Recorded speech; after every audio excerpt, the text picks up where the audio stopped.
Welcome to the Model Car Hobby Headquarters Unpodcast with your host, Luca C. Now here he is, Luca C.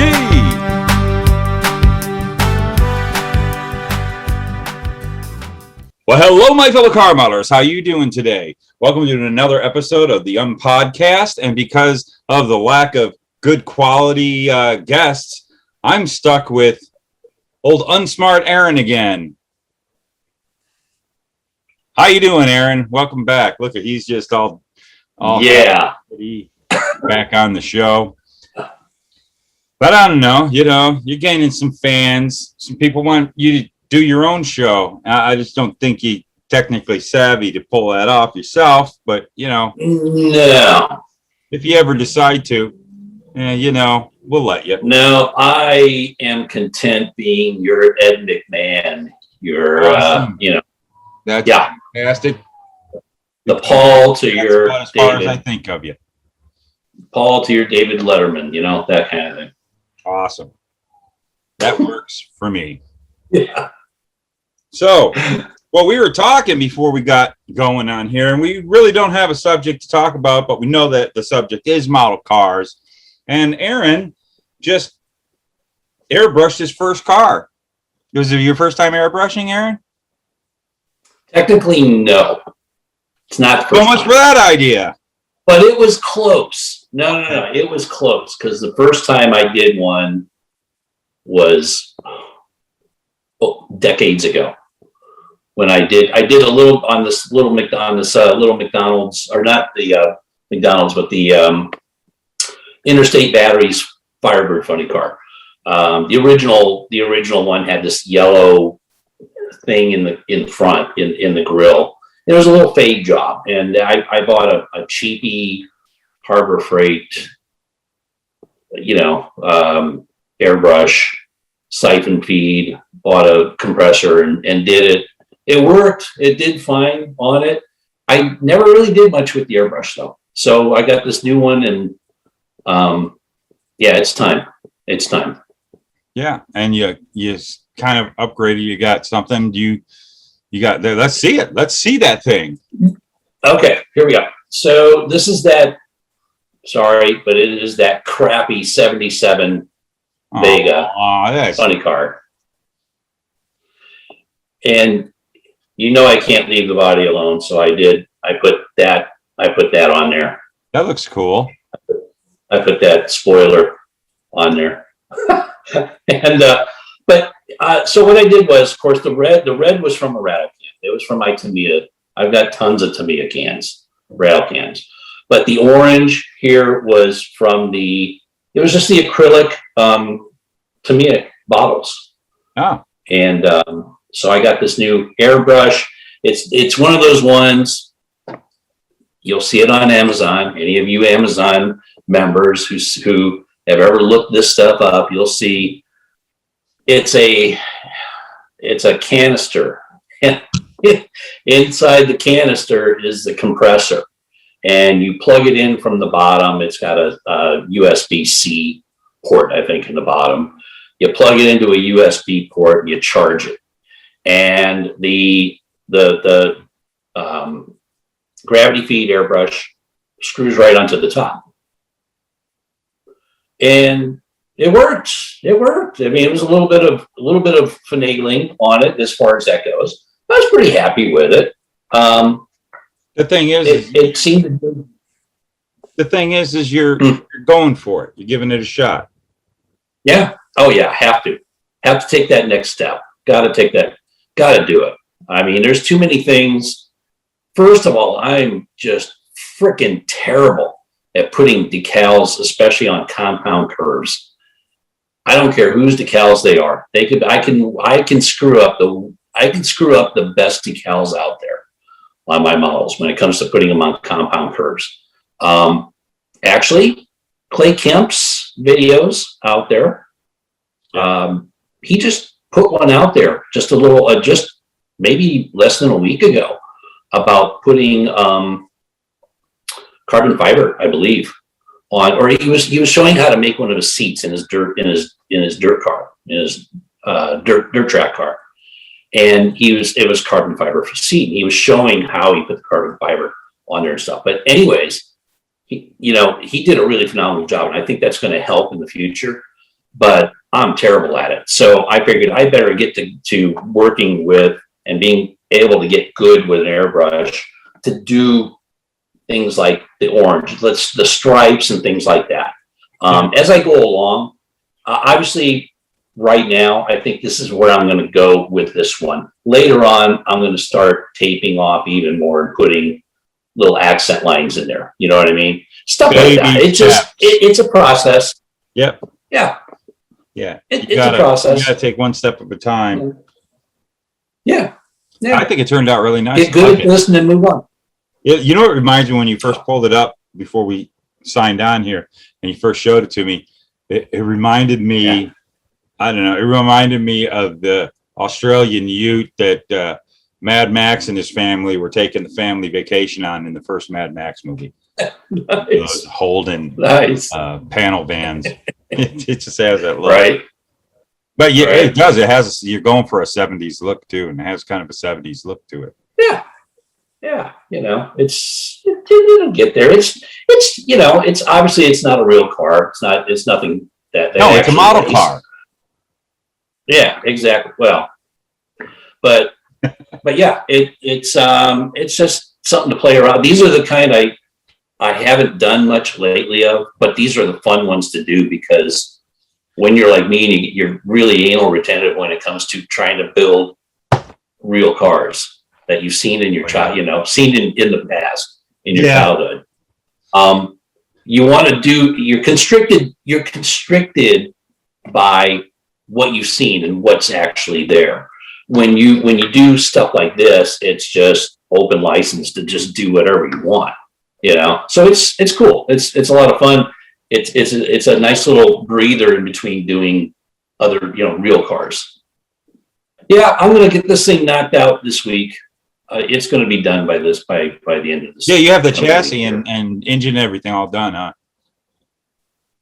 90. That's an interesting thing. Now, you wait. The last thing you do is the body when you build your models. Yeah, when I'm doing these funny cars, what I always do the body last. Why? Because after you've built the chassis, the tubular chassis, and you've got that motor sitting there, and those, the way the cutouts are that come with the kit, they're specifically for building it the box stock way. And these never turn out that way. Mine never turn out that way. Yeah. Never box stock. So I always save it because you got to make the cuts. You got to make the cuts in the, in the collar for clearance.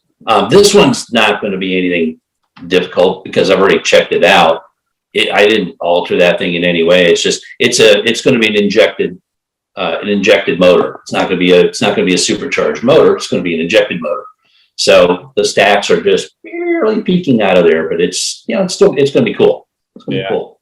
Now, my whole theory, what I got into doing, because I would always do a body, whatever the type of car it was, whether it was a NASCAR, street car, drag car. If I'd get an idea, I'd do the body, I'd be working on the chassis, I'd be fighting with it. And it always seemed like I had the body done, all painted, decaled, and if I did a quick mock-up or anything, all of a sudden there was satisfaction, and then I would lose interest. And then I started to not paint cars till that was the very last thing to do. And wow, it made a big difference because my vision couldn't be seen till I got that paint job on there and the decals on there. And interesting, everything else was done. So that's what I had to do to get my deal finished. That's the only way. So that's how I'll build a car now. I'll never paint it first. Well, I do mine that way for that reason, and also just because I fear it the most. The painting, the building, the chassis, detailing the motor and stuff like that. It's tough. I mean, it's tough. It's a lot of little moves that you've got to do. But I love to do that stuff. It's when I get to actually prepping the body and doing the paint and then doing the decals. That's my white knuckle time. Yeah. I'm having, that's been a big stall on me for like the past 10 years. It's the painting part that has killed a lot of my. No, I'm honestly, I've had painting. It just never turns out right for me. It's just a struggle sometimes, or I don't know. And I haven't.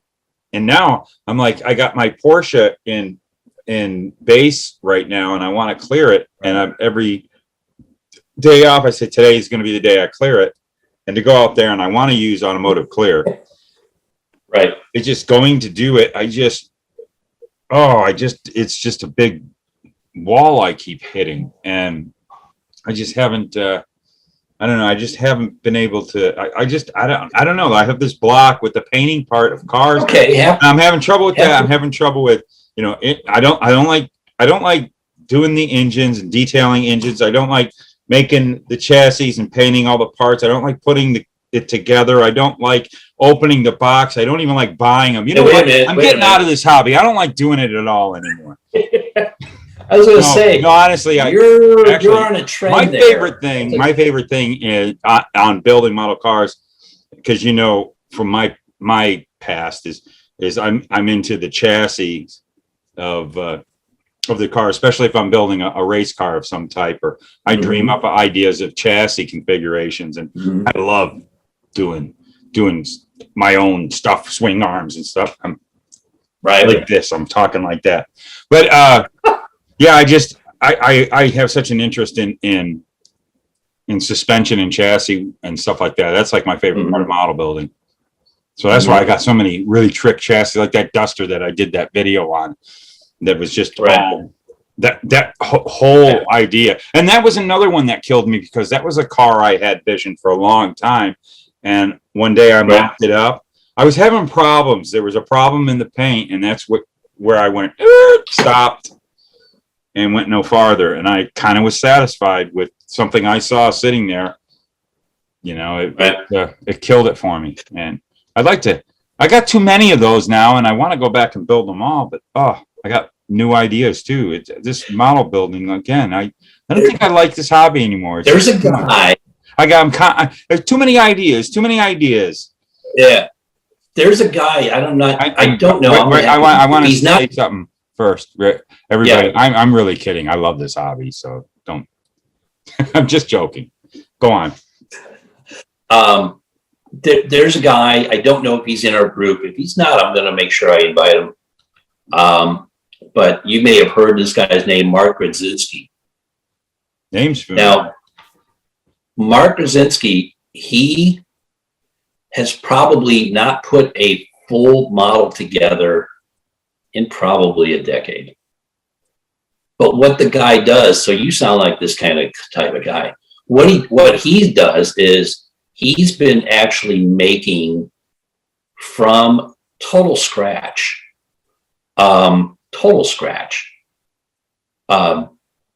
full nitro, blown nitro Hemi, Donovan 417s, 392s, 426s, engines, complete. No aftermarket parts. He scratches everything, including casting his own stuff. So he's made everything himself. But the cool thing about him is that, and he's on all the time.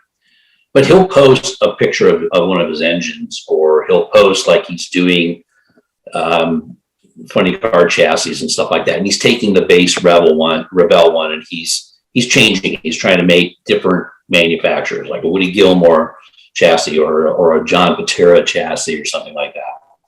And but he leaves it right there.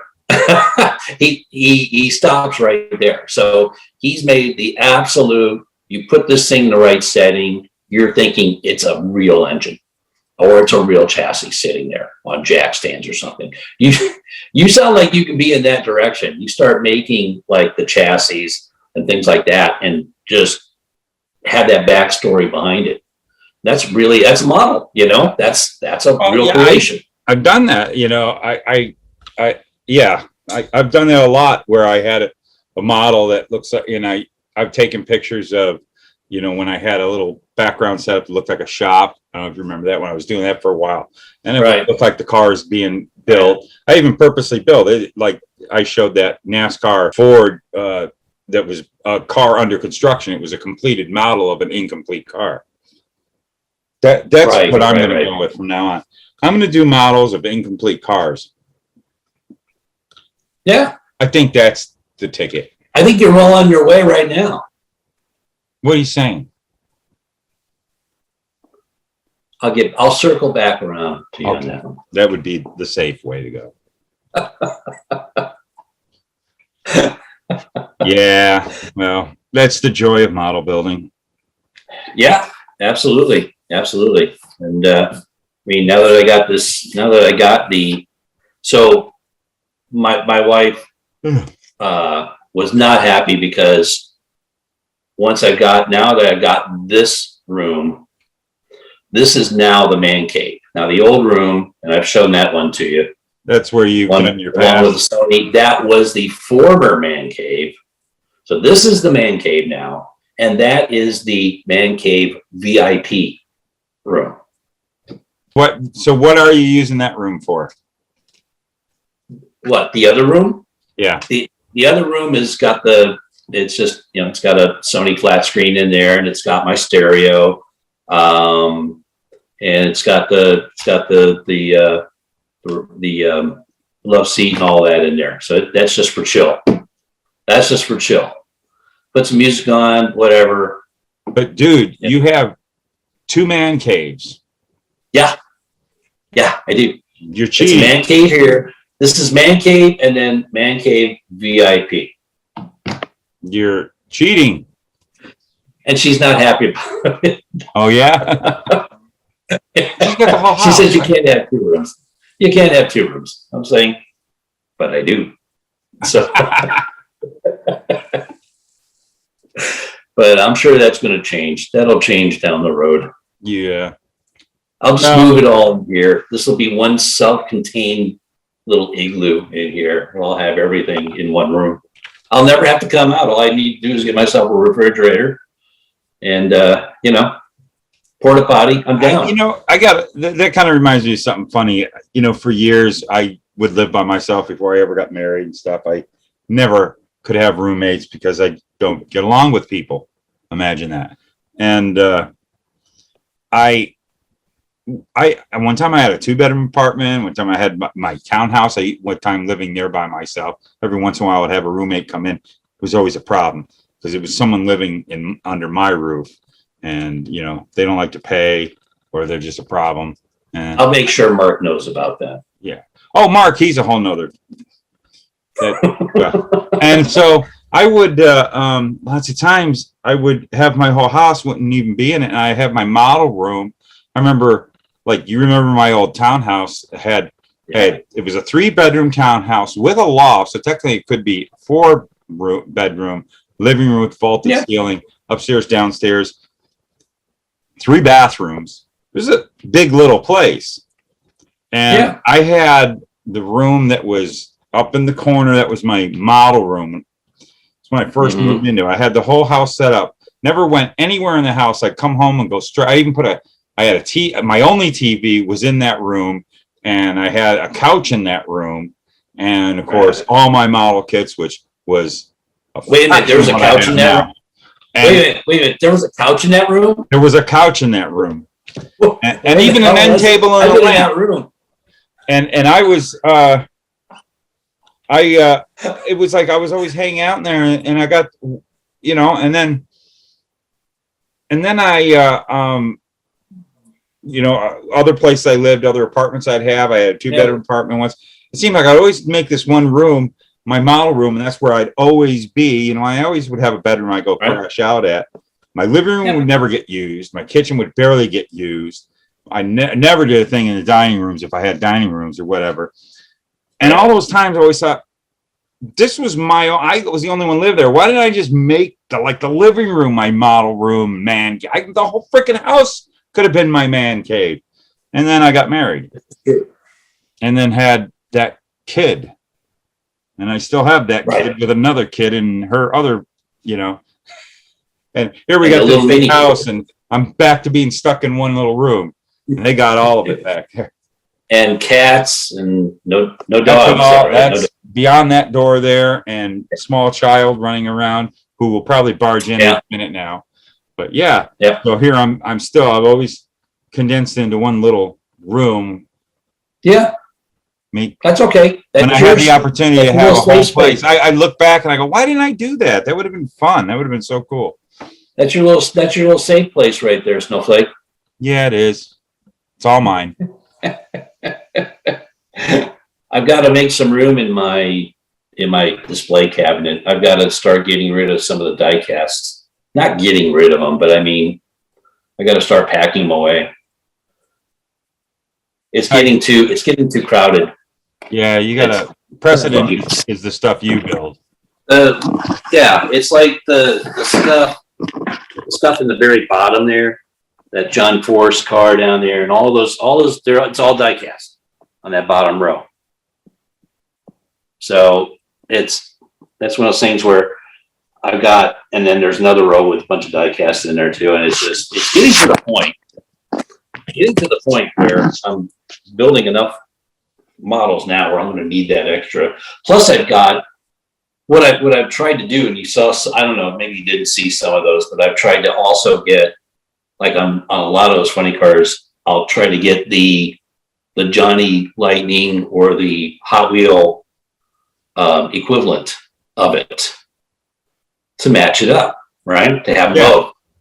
So yeah, so I've gotten a lot of them actually. I've done pretty well with those. I don't have them all, but I've got a lot of them up there with the equivalent Hot Wheel or Johnny Lightning to them. So I want to get that more kind of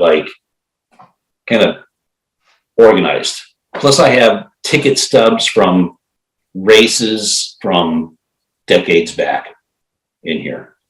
Yeah. Wish I had older ones. I wish I had the older ones, but I didn't. So yeah, no kidding. Wouldn't those be cool? I wish I did too. I had some cool tickets. Yeah. I got this whole thing here. I'm kind of like not happy with it now. The wall o models? The wall o models. I think I want to put a case there and get rid of the it's unstable. I get nervous, especially the boy comes in and bounce around. Even other people, they've come so close to just nicking. I've even tapped it a few times. That's one thing. But I'm just wondering that if I'm out of room and if I finish anything, I don't know where to put it now. And I've been looking at, I was originally going to get to put there was from IKEA, had this really cool sit on the floor, a cabinet that was narrow, go up. And I was going to go buy that. And the thing is, IKEA is way on the other side of town. Yeah. And it wasn't a bad deal. And at the time I was like, you know what? I'm just going to go across the street to Lowe's. It's easier. And I'm going to get these shelves and do that. And that'll be fine. And it's like, now I'm starting to think, I think I want to go over. I think I got my vacation coming. I think I'm going to take a ride over to IKEA and I'm going to get that. It's a really cool cabinet. I've like a curio cabinet. What's that? Is it like a curio type cabinet? Yeah, it's a curio cabinet, but it actually has been highly recommended by other modelers. Bet you there's a lot of builders there that have used this. Let's see if I can pull it up. Right. That case, my display case, and you know this story already, but I got so lucky when I worked at Action Performance Collectibles for a couple of years. Oh yeah. And when they finally imploded and were closing shop, and these were cases that I saw them being built. The owners, the CEO's brother, was actually the one that was building these cases. He built those, and when they closed shop, they had a big fire sale on these cabinets, and that included all the glass and everything else that came with it. The only thing that I put in there were the backlights to light it up, and a steel. I mean, a real steel. This thing, That big cabinet cost me $75, I think, something like that. It was Really? something ridiculously low. Yeah, even back then, even when I didn't have a lot of, I didn't have a lot of money at that point, but that was still a bargain. So would have been great to get two of them. I don't know where I would have put it. Maybe that's why I didn't get two. But in retrospect, yeah, that would have been great now. So Yeah, I don't have a lot of space for, like, I'd love to have a cabinet like what you got there, but I have no place to put it. But there's right. this one. It's called a Detolf is the name of it. Wow. Yeah. That is and they're like, I don't know, they're around $70. Wow. And that's what I'm thinking of getting. You have to childproof that thing. Childproof, that's easy. I don't let them in here. Oh, okay. That's one way. That's an effective way. But yeah, they got quite a few of them. But then they go from, like, that one's like pretty inexpensive. They sell at IKEA. And then I find other ones, all the other ones they're like hundreds of dollars. It's like, oh my goodness. I think with it being from the floor, I think it's as high as that right there. And I think I could fit all my models in it, hopefully. Right. Is the plan. Yeah. Yeah. And all your projects, I mean, that having a real nice, it's nice. It's important to be able to display them. Who cares about anybody else? I love watching. I mean, I'm not in love with my own builds. Trust me on that one. I could pick every single one of them apart, show you every work that ever did on them. No, we all can. But it's just fun they're fun to look at. Yeah. I mean, you get inspiration. You can inspire you inspire yourself when you have something where you can look at what you've done. And that's the cool thing about it. You can, it's one of these things like, I'm going to pull this little guy out here. I never build these things. Built this guy on a lark. Is that the Black Widow? Yeah. That's cool. And it's just something, it's like that would spur me to do another one of these, they're just cool, they're really cool, but it's something that gives you inspiration that to kind of continue on, so it's nice. It's nice to have that. Yeah. Well, geez, this was a neat conversation. we just kind of thought, let's just do this tonight and talk about stuff, and it evolved. But I think we got some neat. And we do this all the time. We do this all the time. Like typical. We have yak sessions all the time like this. Why not have all of you? And when the cameras are rolling, it's a lot more R-rated. So Yeah, no kidding. We have to keep it clean when we're doing this. But that's a cool insight on. Get to see Aaron's little world there. So that turned out pretty cool. Keep I'll have a show and tell sometime. And you know what? I'm going to let Aaron see if he won't screw it up this time. Let's see if Aaron, before he shuts the hell up, can do the outro. Here we go. Okay. All right, everybody. Keep cutting that styrene. Keep gluing those fingers. And we'll see you at the movies. It's just never going to happen, is it? He's never going to get it right, but it was close enough. Thanks for watching, and we will see you all in the next. We'll see you again in the next podcast, and we got some videos on the way. See you later. See ya. Goodbye.